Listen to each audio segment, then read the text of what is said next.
Welcome back to it. Hey. Back in the motherfucking building. Back in this bitch. Back in Nash. That's nothing but Memphis, baby. Hey, that's what we do.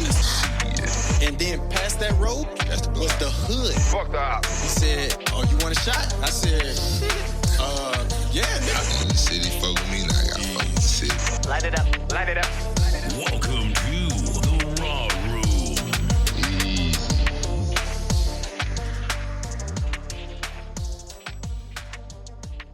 Welcome back to the Raw Room, baby. Yes.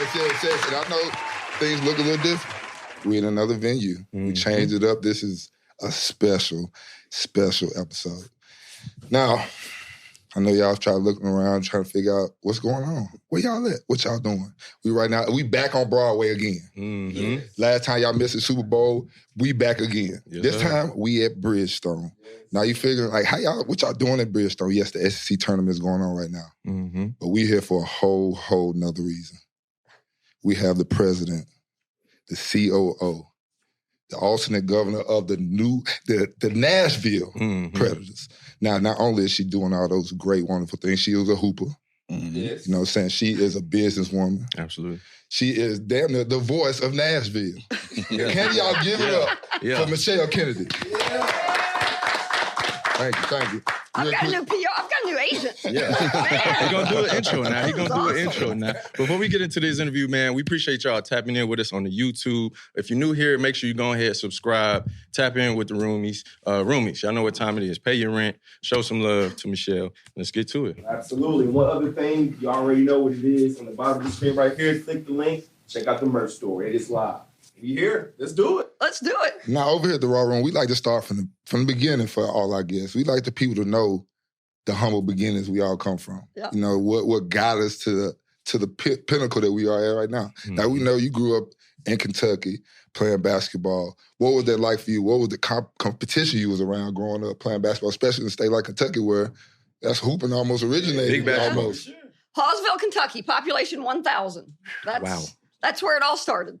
So I lived in this neighborhood with a bunch of boys, played with, this is sort of normal to me. This is how I started with a bunch of boys and played basketball in the backyard till it was dark every night. And then one of my favorite stories to tell as a little girl growing up, being kind of an athlete, I played Little League Baseball until I was 12. And so this little guy named John Fullenwider, who was my 12-year-old boyfriend, was the pitcher. I was at the plate, and I jacked it over the fence. It complicated our relationship. Out the gate. But that's how it started. So I was a tomboy from day one. Played basketball, was a relatively smart kid, and that combination afforded me opportunity to go to Vanderbilt. And and you just said about being smart, going to Vandy. We all know Vandy is you know, the Ivy League of the South almost. So what was it like being able to get a basketball scholarship or, being able to be a student athlete at Vandy? It was great. It was, when I was making a decision about where to go to college, I had to make a decision of whether I was going to go to a smaller place and kind of be a big deal or go to a bigger place, get a great education, and be the most anonymous player in Vanderbilt history, which is the avenue I took. But it was transformative for everything that came after, for my career, for my life. I mean, Vanderbilt has been at every crossroads of my. I went to Vanderbilt twice. I graduated undergrad and law school. I audited Vanderbilt when I worked at KPMG. So Vanderbilt's been a huge part of my entire adult life. So making the choice to not have significant statistics during a 4-year course of a basketball career has ended up producing a whole lot more than a few more goals would have back in the late 80s and early 90s. Now, you spoke about other schools that was on that list. What other schools were they? And did you take a visit to those schools? I did. So I visited Furman, which was Division I, but a smaller Division I. Yeah. And it really came down to Furman and a place called Transylvania in Lexington, Kentucky. I thought you were talking about the movie. Right. I thought it was Dracula. Which one? 1, 2, or 3? There is truly a university in Lexington, Kentucky called Transylvania. Was it vampires? No, I don't think so. That's a great question. I don't know the answer to that. I didn't. But other big schools like Louisville, Kentucky wanted me to go to junior college first to try to get bigger. I don't know if that would have worked. I'm 55 and I never really did that. So I ended up deciding that academically and from a city perspective, that Vanderbilt was the right place for me. And I never looked back. It was a And great even decision. though back then, Nashville isn't what it is today. Oh my By gosh. no I tell means. people all the time, when I was at Vanderbilt, you could have landed the 747 on no. West End Avenue and not hit a single person. That's crazy. So the transformation of Nashville during the course of the time I've been here has been absolutely unbelievable. So the story of the building that we're in, when this building was built 27 years ago, people thought the mayor was crazy. This area was a place you did not come. Mhm. So if you think about what the building looks like, it's a very introverted building. It looks like it's trying to keep something out. Right. Yeah. And at the time it was. And so, I never, during my college years, you never came down here. And so really it was this building being built and the transformative effect that it had for downtown, which created the vibrant district that we have now. So, huge credit to Phil Bredesen for the idea of doing this when people thought the man had lost his mind. Yeah. He saw the future. He did. absolutely. He He did. definitely saw the future. Now, talk to me about you getting into the transition. Like you said, you get through, you figure out when you're playing in college that you want to take, the academic route and you go into business. Now, where does that take you as far as going from there to finding a job? Because now it's a time between then and the Predators coming and you being who you are today. Yeah. So when I first went to Vanderbilt, I thought I wanted to be a doctor. I was from a small town. Okay. Smart people are supposed to be doctors or Right. lawyers, so I'm going to be a doctor. I met my first chemistry professor, and I'm going to say his name out loud because he's the most deceitful man I've ever met. T.P. Hanusa. I went to class every day. I was a diligent student. I went to class every day, and nothing that ever appeared on a test was anything that man said in class. And so I realized That's in my not what you first wanna chemistry hear. class at Vanderbilt that the medical profession was not for me. Yeah. So I pivoted, majored in economics. And when we would go on the road during the basketball season, there was a woman named June Stewart who traveled with us. We called her Miss Stu. And I was always really intrigued by what Miss Stu did. So after I gave up the hope of being a doctor after one semester at Vanderbilt, I started really focusing on what it was I wanted to do one day. And I was so intrigued with Miss Stu. And so it really was Miss Stu who inspired my interest in sports and entertainment. And so as I got out of college, I realized that at that time, especially, Vanderbilt remains the smallest athletic department in the SEC. But at the time, it was in the late 80s, early 90s, and it was real mom and popish. And so I thought, you know what? If I'm going to work in this business, I need to go out into the big world and see good business and bad business and bring that back to the world of sports. So I worked at KPMG.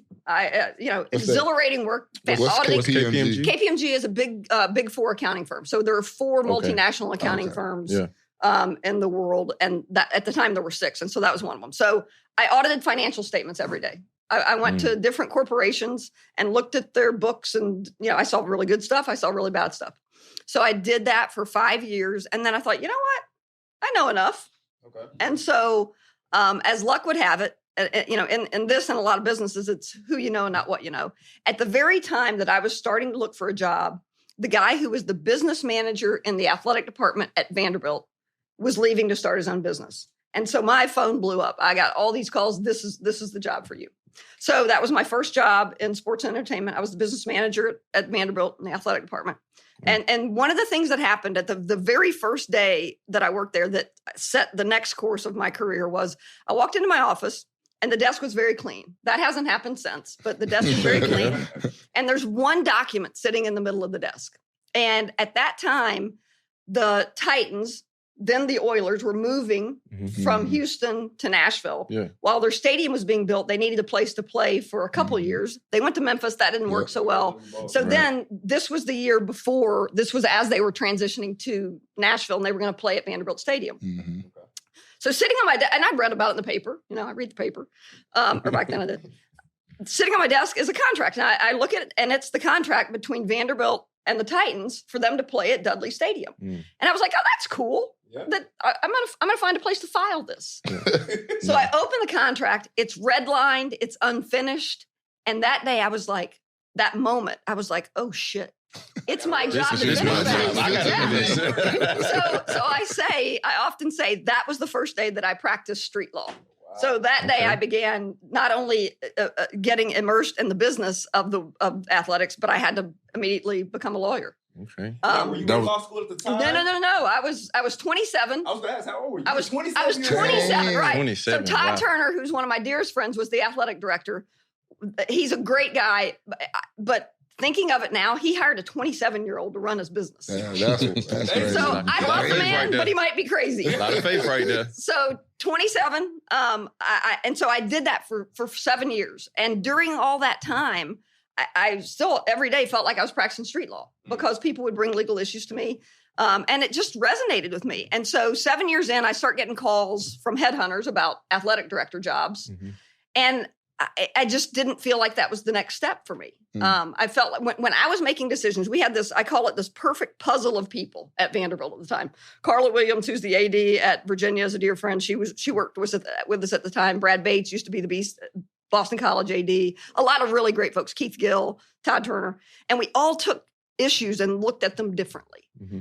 The way I looked at it was the bottom line. I looked at what the financial impact was. And so as I was getting calls about athletic director searches, I philosophically believed, and still do, that if you're going to be an athletic director, your first impulse should be what's the impact on the student athletes? And I wasn't out to hurt the student athletes, but that was my second or third consideration. Mm-hmm. And so I thought, you know what? I've got to figure out what this next path is. Okay. And then I decided, I'm 34 at this time. My responsibilities in life are a mortgage and a cat. So, you know what? Let's go to law school. Let's go do it. Yeah, let's formalize this legal education that my street law education. So at the ripe old age of 34, I enrolled in law school at Vanderbilt. Again, a very, very traditional law school. So it's me and all these 22-year-olds. It was a bizarre experience certain days.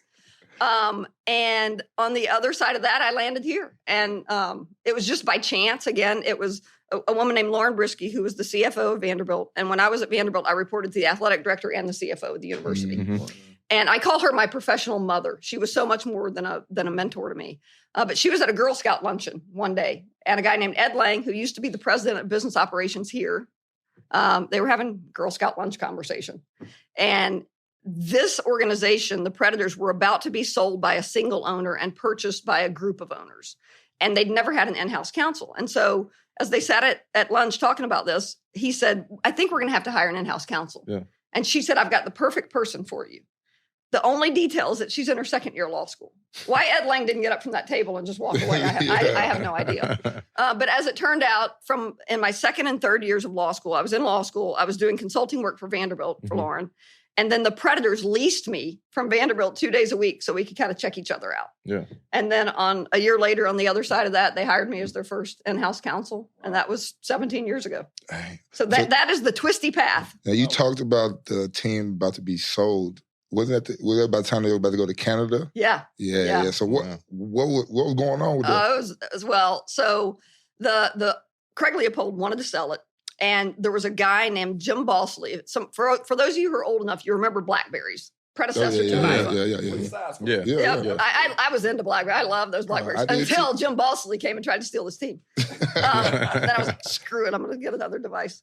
But it was. I mean, not quite literally, but we often say there were moving vans backed up to the back of this arena ready to take it to Canada. It was really and it was really the city of Nashville and a handful of wealthy individuals who came together to keep it here. Right. I mean, those were tough times. Those were interesting times. And you know, the city of Nashville, Phil Bredesen, who built this building or who commissioned this building to be built, he didn't do it himself, rose up and said, "You're not taking this." There's a sign that you might see throughout the building. It's hanging up in different places. It's the mayor at the time holding the sign up that says, "Get your damn hands off our team." And so that was sort of the sentiment in the city at that time. And so by the grace of God, Predator stayed here. There were a few rough years in the beginning. I mean, we weren't the most financially viable franchise at that time, but we've grown into a hockey town. You know it. You're wearing the jersey. They named me captain one time. You know. And so here we are today. You talk about like the team and the impact it has on the city. I moved here in 2017 when I signed with the Titans, and that's when the Predators was on that. They was on that run. Stanley Cup run. Fire. Yeah. The city was booming. Yep. I've never been so many hockey games in my life. You know what I'm saying? So talk about the impact the Predators have on the city, and you guys as a front office, what y'all impact on the city? Yeah, so for us, we own a hockey team. We run this building, so all the concerts that come through here, all the SEC tournament, everything is ours.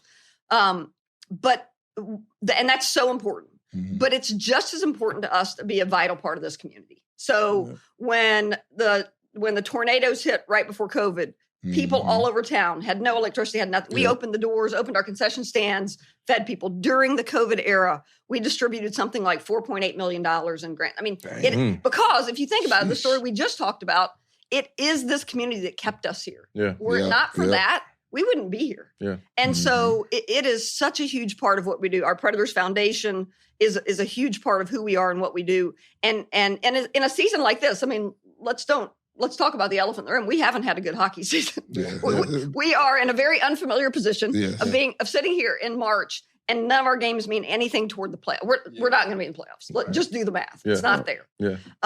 But in a season like this, it's that community spirit, that connectivity that we have that sustains us. Yeah. We're still having really fun hocky games in there. Absolutely. They're more fun for us when we win. Absolutely. Absolutely. Damn okay, yeah.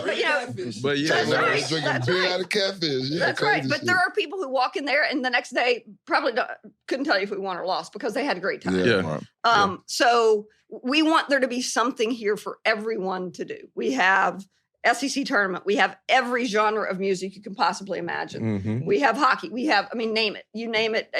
I challenge anyone to find something that happens in this building that doesn't interest them. Yeah. Because there's something for everybody. And that's a huge part of, and again, we go back to Phil Bredesen building this building when people thought he was a nut job. Mm-hmm. It just didn't make sense then. Mm-hmm. But it has become just the center of vibrancy. I hope we're going to get to talk about the future a little bit. All right, here we go. I want to ask, because going with, this Bridgestone, the history here, the community, news is breaking that we are in the running Nashville to get a WNBA team. Tennessee Summit. Ooh, the colorway is beautiful. I love it. It's a beautiful design. Hey, R.I.P. Pat Summit. Absolutely. Legend here. How big basketball is, especially the women in this state. I recently saw an interview with Candace Parker. Yep. And they asked her a question, and she just got, just teary-eyed, talking about just her experience with Pat, talking to her, making her talk to her face to face. It was a beautiful interview. Yeah. First of all, where are we on that, if you can tell us that? Well, to me, what's the... Don't give us the scoop now. If I got to make the choice, it would be a done deal. Nothing makes more sense than the WNBA named Tennessee Summit in this city, in this state. Yeah. Absolutely. I don't get to make the choice. So the answer is I don't know. Gotcha. You can read out there what others are saying, that it's going to be awarded to an existing NBA city. Maybe that'll happen. Maybe it won't. But I will tell you, at some point, I cannot imagine the WNBA not being here. And you talk about Candace Parker. So Candace is a part of the ownership group for that bid that we made. And I wish you guys had been there the day that we were sitting there telling Candace what the name was going to be. So we brought Candace in. Candace has got great insight. Candace is one of the best women's basketball players. Absolutely. She did not have the same kind of anonymity in college that I did. She is a great business person. Absolutely. She's a renowned telecaster, analyst now.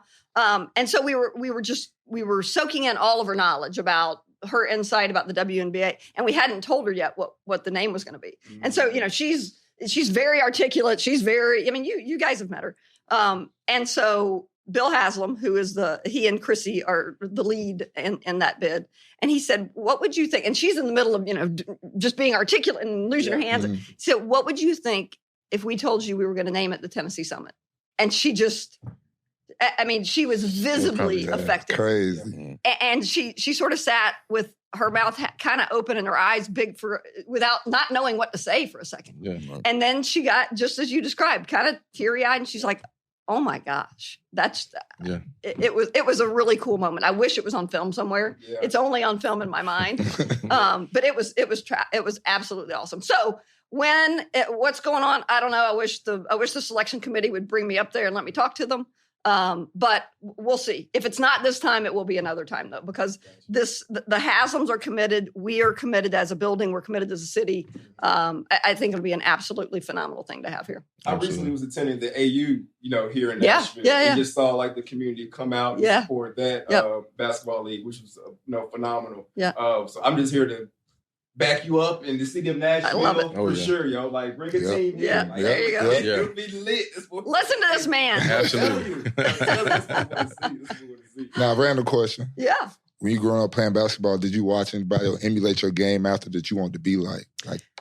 I watched everything. I was a kid who collected basketball cards. I for some reason, I don't know why. I don't know the genesis of this, but I loved the 76ers. I was a big Dr. J fan. I loved Daryl Dawkins. Yeah. All those guys. Dr. Dunk. And then I grew up in Kentucky. So I watched Kyle Macy, Rex Chapman, all those guys play. Then, there wasn't, it was women's basketball on TV back then was hard to come by. Yeah. But Kim Mulkey was out there mixing it up, on the court. Yeah. You see how she coaches now. Imagine how she was a point guard for the Texters. She was feisty. And so you, at that time, you would only see Louisiana Tech or Tennessee mostly on TV. So I watched all of them. I don't know that I patterned my game after anybody. I just loved the game and loved watching it. And it was a hugely formative part of my career when I wasn't hitting. Were there ever any aspirations to play in the W?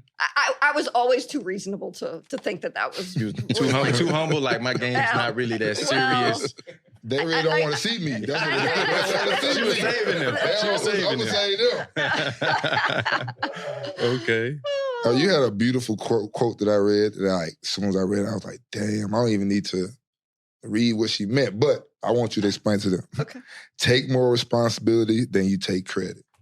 I mean, think about it. If you were in a leadership role and you're out there taking credit for what, and maybe you had a lot to do with it, but think about that 26-year-old who needs that credit more than you. Don't be that turd who takes but if something goes wrong, take that person under your wing, show them what happened, and take responsibility for it. So give them the credit, but take the responsibility as the leader. Yeah. If not, I did a talk a while back about boss versus leader. Big difference. You don't really think about it until someone asks you to talk about it for an hour. Yeah.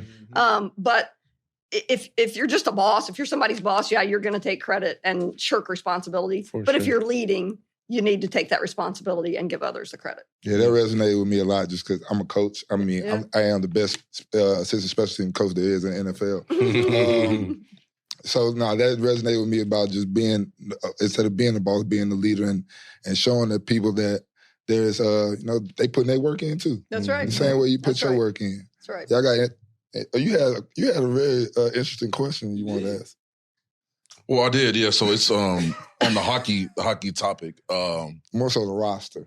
Well, yeah. Well, no, it's a question coming from me too. You don't really see too many of us playing hockey. Do you feel like is that something that's changed over the years, and will change going forward? Seeing more diversity in the sport. Yeah, I mean, you don't see many of me doing what I do either. So I think so I think that yes, I think hockey is the whitest male sport of all the sports. Okay. But hockey knows that. Yeah. And there are initiatives out there that we're trying to move that needle. Locally, we have Get Out to Learn, and we have Get Out to Learn programs where we have an ice center in Antioch. Yeah. We have a guider initiative that tries to bring diversity to everything that we do.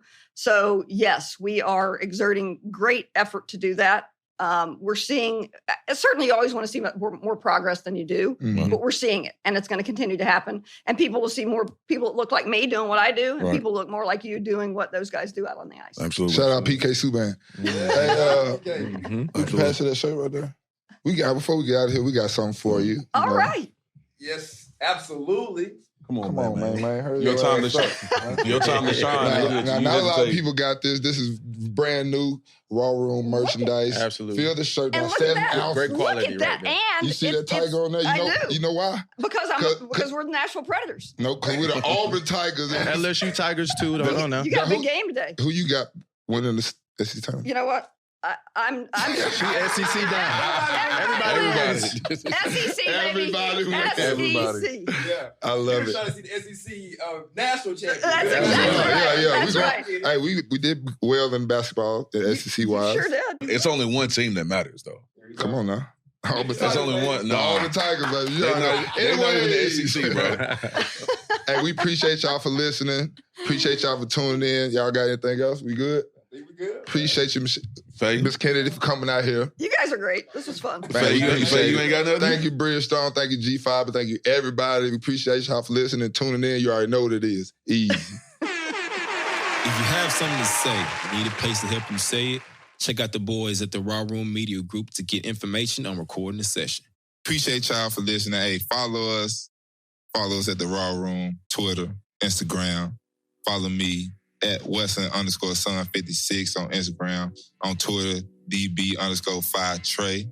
Follow your boy JC, JCar_11, Twitter, Instagram, JCar_32. And the Raw Room is at raw__room. Roomies, we appreciate y'all for listening. We'll tune in for your next week. Easy.